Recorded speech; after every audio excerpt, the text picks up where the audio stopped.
Bassoons. My name is Miss Macias. I'm the Assistant Band Director at Sam Houston Middle School. And today we're going to talk about how to take care of our reeds. And for us, this is so important because for most other wind instruments, they have something called a mouthpiece that they either put a reed on or they blow into, and that's what makes their sound. But for us, we just have two pieces of what's called cane, and it's like a big green leafy plant that people harvest, and then they dry it out and they they wrap it together at the bottom and kind of shave it down and make a double reed. So this is what bassoons play on. So we don't have a mouthpiece, so it's really important that we know how to take care of these reeds. That way they last us a long time, and we can make a really beautiful bassoon sound on our instrument. So each one of these reeds is about $10 to $20 depending on where you get it from. But that's why we're going to talk about how to properly take care of it. That way you're not having to spend that amount of money every single week buying a new reed because it broke or you lost it or something happened to it. Okay, so you don't want to spend that much money every single week, so really make sure that we're taking care of it the right way. So before we talk about how to soak it and do all that fun stuff, let's just talk about some quick parts of the reed. So we have the tip, which is the very top of it. We never want to touch the reed from the tip because it's very delicate, and if you break it, it's not going to make a beautiful sound on your instrument. So we're never going to touch it from the tip. And then we have the heart, which is like the thicker middle section of the reed. And then we have the bud, which is the bottom, or either you have string, or on some of them they have like hot glue. It's a little bit like smoother looking at the bottom. So each one of these reeds should last you about 2 months, okay? That's a long time. So really make sure that after we go through the process of how to soak it and take care of it, that we're actually doing that every single day. That way it lasts us the full 2 months, okay? One more time, we're never gonna touch it from the tip. We're always holding it from the bud, from the bottom where the string is, okay? So let's go ahead and talk about how to soak it. So I have a little cup that has a lid. You don't have to have a lid. You can use a little cup from your kitchen. Sometimes you can use those medicine containers that are like the orange container with the white lid. Those work really well. Or just anything small that your reed won't just like fully sink down into, that way you can kind of pick it up easily. Just something little, okay? I filled my little cup up a little bit more than halfway, and I used sink water, and then I stuck it in the microwave for maybe 30 seconds just so that it's not cold. Okay, we never want to use cold water to soak our reed, because if you stick your reed in cold water, it's almost kind of like right when it's cold outside, you're not going to go like flailing your arms and running around outside because you kind of want to like keep your arms close to your body and not move, right? You're just cold, you want to stay still. That's kind of the same thing that your reed does. If you stick it in cold water, it's not going to want to vibrate and make the sound that it needs to make.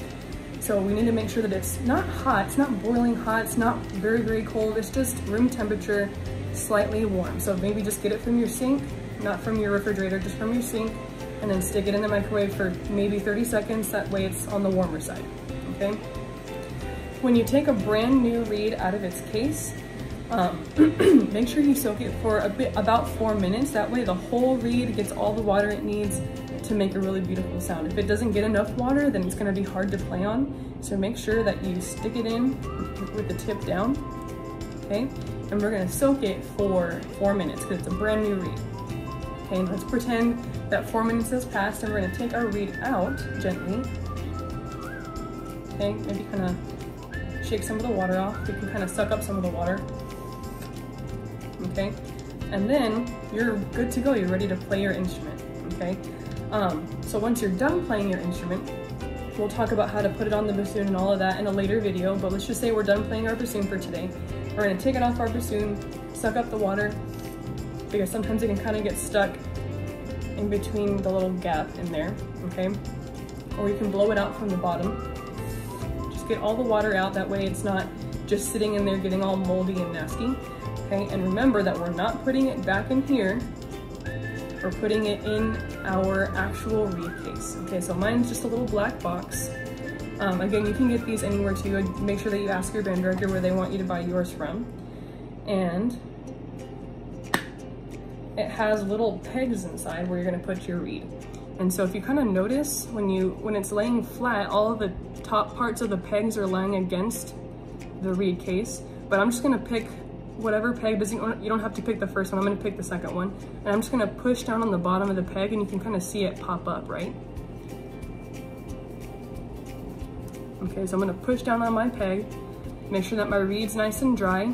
I sucked all the water out, blew it out from the other end. Okay, and then I'm just gonna gently put my reed on the peg. You don't have to like shove it down, just gently put it on. And then you're good to go and you can close your case. And the next day you can use your second reed, okay? And then you can alternate between those two reeds. One of the main reasons why we don't want to use these plastic reed cases is because they don't let your reed dry fully. And that's what causes mold, and you really don't want to play on a moldy reed. That's kind of nasty. So what's cool about these like these actual reed cases is some of them have little holes on them. Some of them are made a little different, but they all let your reeds fully dry out. That way they're ready to go for the next day, okay? So again, at least 2 reeds. My reed box holds 4, so I probably wouldn't get more than 4, but at least 2, that way you can alternate. We're only gonna soak our brand new reeds for 4 minutes, and then every day, if it's not a new reed and you're just using it to play that day, just 3 minutes, okay? 4 minutes if it's a new reed, 3 minutes if you've already used it a few times, okay? We're not using cold water, we're not using hot water, just room temperature, slightly warm, okay? And just remember to double check with your band director on where specifically they want you to buy your reeds from and your reed case from so you can get started. So we'll see you all in the next video, and happy practicing.